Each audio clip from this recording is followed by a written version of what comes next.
Well, a very good afternoon to you, ladies and gentlemen. And with the World Cup fever on, Selangor Turf Club shifts into another gear as they host the finale of the Malaysian three-year-old championship race with 200,000 ringgit in stakes with set weights. That'll have an exciting field with 6 heat winners from the respective clubs, also place horses, of course. And, of course, after a very successful Piala Mas Sultan Selangor meeting, which coincided with the International Racing Week as well as the International Jockeys Challenge, we are set for another day of explosive actions as the creme de la creme of the top three-year-olds in the country will battle for honours over this exciting event that's coming up very shortly, Nick. Yeah, it's a fantastic race, Walter. 35 winners from 13 runners in this race, Torre Campo being the only maiden in the field. But like you said, it's an excellent race, 6 heat winners. There are 5 horses that have won their last start. There are 2 horses in this race, both Black and White and Pisces Star, that have won 5 races as 3-year-olds.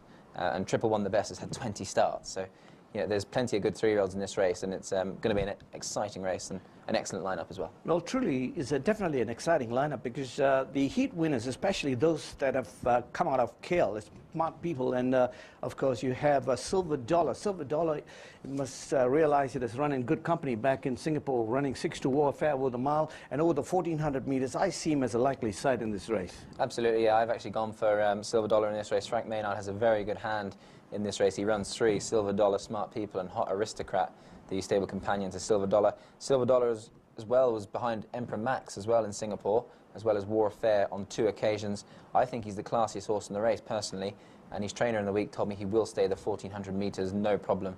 So for me, I think Silver Dollar's a very big chance. Well, there's been a lot of talk of Balotelli, of course, during the World Cup fever. Balotelli, the Italian player, probably stacked against England. And coming up next morning, I think he could be one to cause a lot of problems there with the English team, I think. Absolutely, yeah. Balotelli, or Balotelli, I suppose. Balotelli, Balotelli. Anyway, he's won 3 from 4. Yeah, exactly. He looks a very exciting 3-year-old indeed. And it'd be interesting to have a look at him here today because he's one of the biggest. Exactly. Him and Smarty Eye. Is it Smarty Eye or Smarty Eyes? Smarty Eye, yes. Smarty Eye, yep. Both him and Balotelli are 2 of the biggest horses in this race.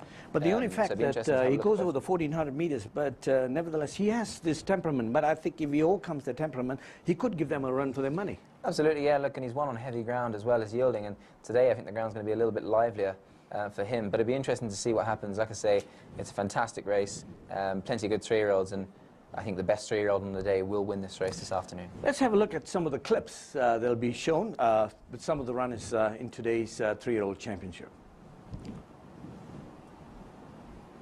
Around the far outside, coming through with a run is Claybury. Claybury races up along the outside. Triple One the Best, Claybury. And here comes Smarty Eye. It's still Claybury in front, being chased by, along the inside of them, they're going great guns. Is Triple One the Best. They hit the line, give it a go. Triple One the Best got up to win. A shot 8, second Claybury. Third, they could have been Smarty Eye. Then came Black and White, did run fourth.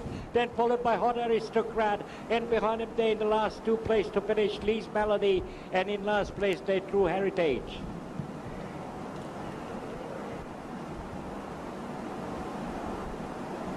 Well, that's Triple One the Best, and let's have a look at the other clips that'll be shown. Smart People, Hot Aristocrat, Claybury on the inside, and White out there is A Surprise. It's Smart People. Can he sustain that run as the challengers loom? But it's going to be Smart People. Smart People all the way. Right on the outside, A Surprise and Claybury. Then came Hot Aristocrat. White out there. And also, let's have a look at Silver Dollar's win. The first thing. But as they race down the home straight past the 200, Jaramisi the near side, Silver Dollar laying it down to him on the inner for D'Souza. Tom the Cruiser's trying to run on as they race inside the final 100. Silver Dollar knuckling down smartly to the task and up towards the line close. Maybe just Silver Dollar from Jaramisi. Tom the Cruiser run on.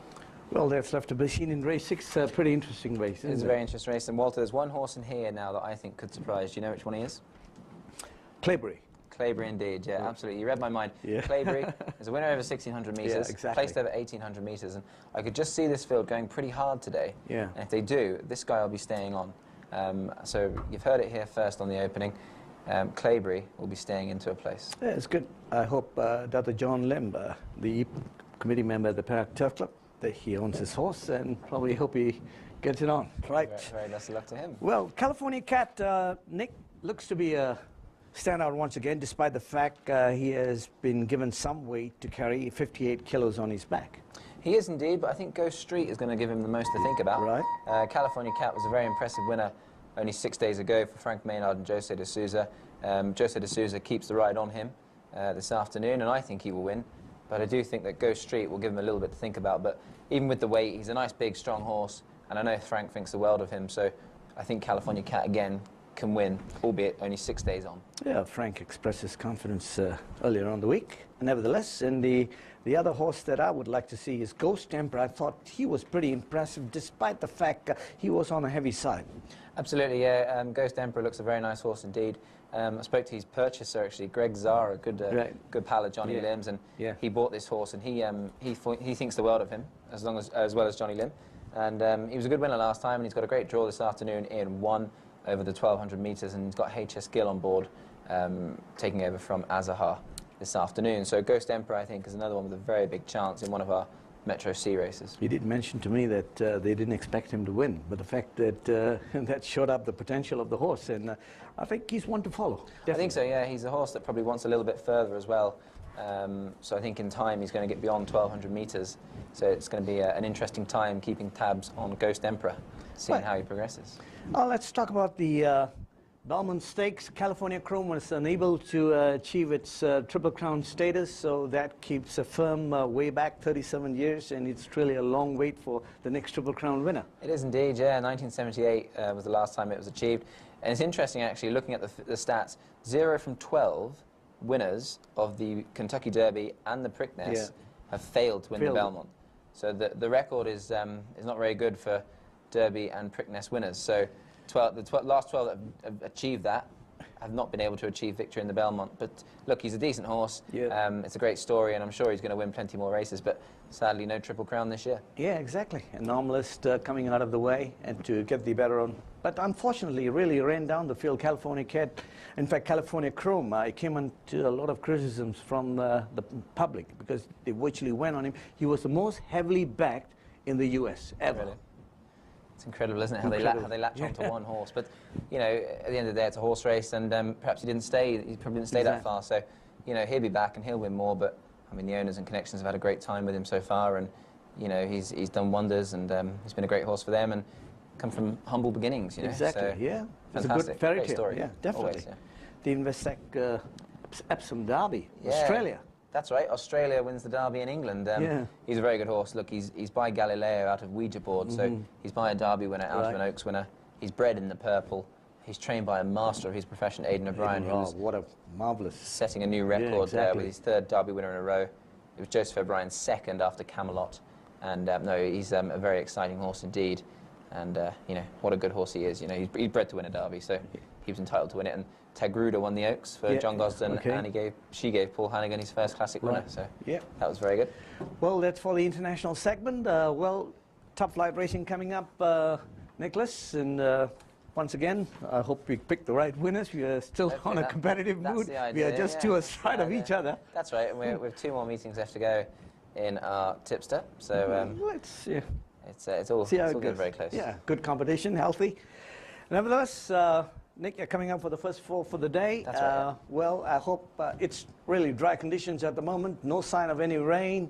Well, competitive racing. You will see it here today at the Singapore racetrack. Truly, meanwhile, it was a great international race week, isn't it? It was indeed, yeah. Just touching upon last week, I mean, Trudeau was an excellent winner of the Pellier Emmis. Noel Callow winning his 4th in a row. Exactly. You know, he doesn't need me to sum that up. That's a great achievement in its own right. And also Craig Newitt, who was here for the International Jockeys Challenge, he finished 2nd in that in the end and rode 3 winners. Exactly. India's Imran Chisti also rode 3 winners. So all in all, it was a fantastic weekend's racing. Really good for the Selangor Turf Club. Let's hope we keep it that way. And well, have a good day at the races. Hope you pick the winners, and all the best from both of us. Very best of luck.